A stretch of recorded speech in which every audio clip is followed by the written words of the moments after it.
Question number 6. Discuss the various tools used by the Pope. Can you make sense of them? Paragraph 3 on 436. And let me read a section.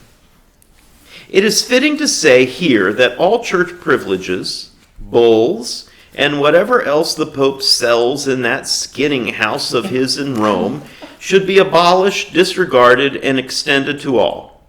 But if he sells or gives indults, privileges, indulgences, graces, advantages, and faculties to Wittenberg, Halle, Venice, and above all to his own city of Rome, why does he not give these things to all churches in general?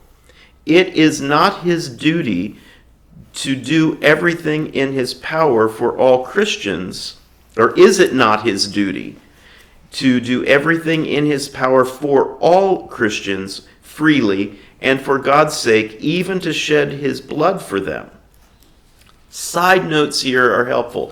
An indult is a permission or a privilege awarded to an individual or group by a competent ecclesiastical authority, the Pope or Bishop, granting exemption from a particular norm of canon law. So, recognize that as something that King Henry VIII of England would have been asking for. I want to divorce my wife. The canon law didn't permit it. He didn't have a case according to canon law. She had not been an adulteress. There was no reason justifiable by canon law, so he wanted an exemption.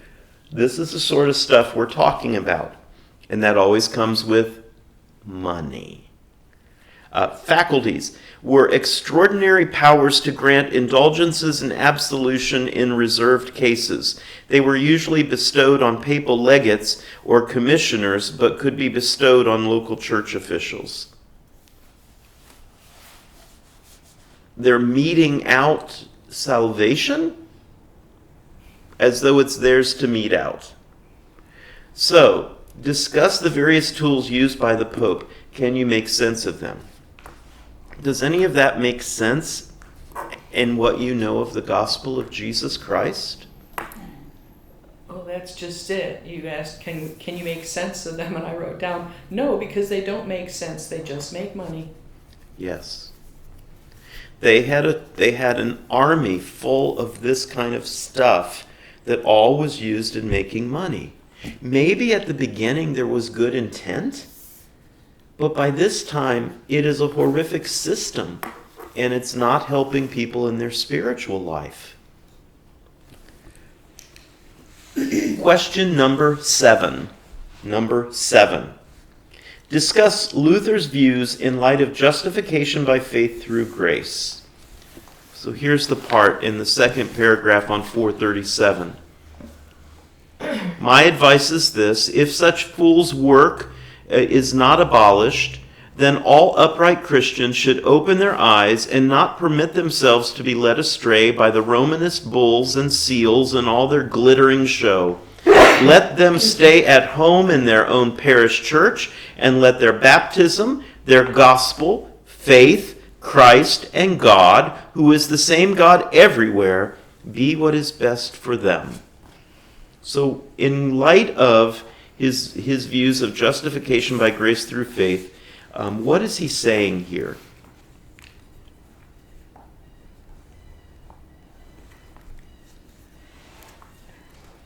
You don't need Rome to dole out grace.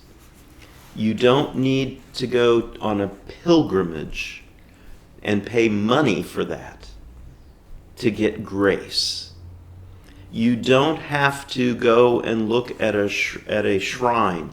You don't have to apply for a papal indulgence. You don't have to do any of these things to receive the grace and mercy of God to be made right with God.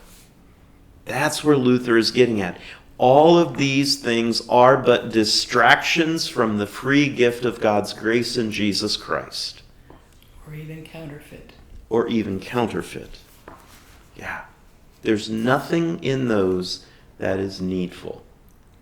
Because what would happen if you were going through something and you sought an indulgence, an indult, whatever these things are, what would your response be if you got it? It wouldn't be gratitude because you paid for it. It wouldn't increase your faith because you paid for it. You know, it's the difference between earning something or being given a gift. You give me a gift, I'm grateful. I paid for it and it's, yeah. I got what I paid for. Yeah. I can do what I want. Right. And maybe there's spiritual relief for some people who received this. But the point is that this system is not God's system. No. It's not the way God intended. Question number 8. Why does Luther say, we have deserved what has happened to us, the church? Paragraph 3, 437.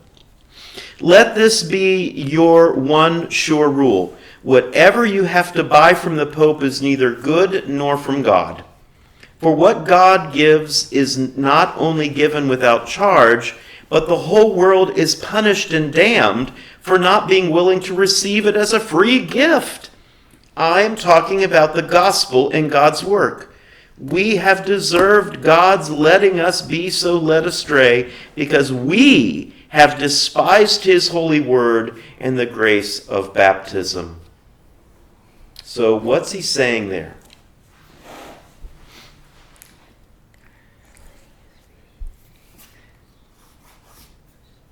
He's saying the Romanists have taken what is granted freely by God and made it expensive and complicated, and we've been letting them get away with it. There you go. Here Luther is now pointing to, so the people reading this, one, to be able to read means you have a certain educational level, which means you've been educated through the church as well, most likely. So he knows who his audience is. And he's calling people on the carpet. It's not all the Pope's fault. It's also our fault for letting it happen.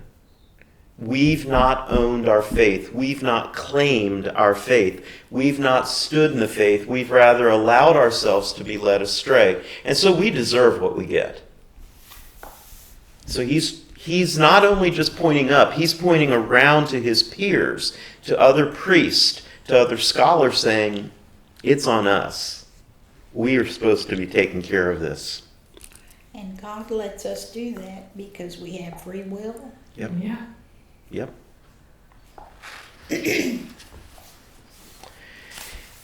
Question number 9. Question number 9. What is Luther advocating? Top of page 438.21 there in the second paragraph. One of the greatest necessities is the abolition of all begging in all of Christendom.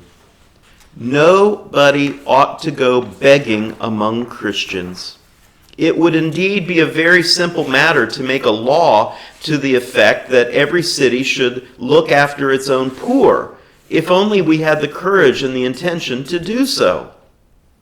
Go down a sentence and says, every city should support its own poor. And if it was too small, the people in the surrounding villages should also be urged to contribute, since in any case they have to feed so many vagabonds and evil rogues who call themselves mendicants. In this way, too, it could be known who was really poor and who was not. But what's a mendicant? Those were the monks that made their money by begging. They claimed a life of poverty and relied upon the generosity of others. Yes, and they begged. They begged. So what is Luther getting at here? What is he advocating for? The beggars to be taken care of so that they won't have to go out and beg. Yep. And not just the mendicants, but all of the poor. All of the poor. Now, Luther advocated and created a system of a community chest. He, for every village or city, had a community chest. Everyone was to contribute as they were able. There were 3 locks on it, and the keys held by 3 different people.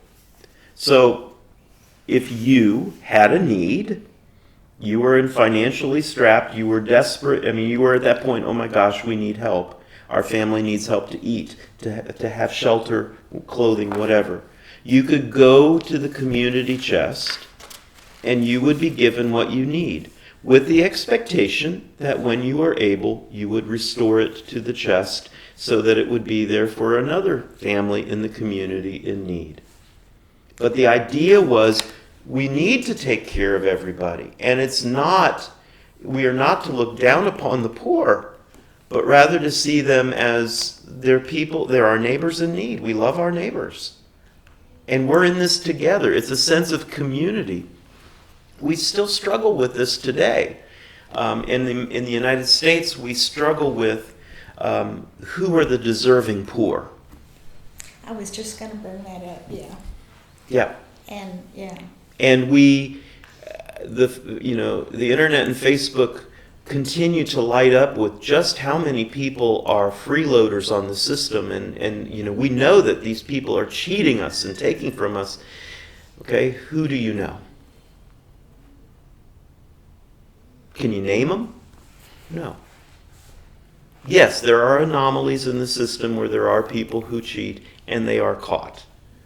But we don't like caring for the poor very much. We struggle with that.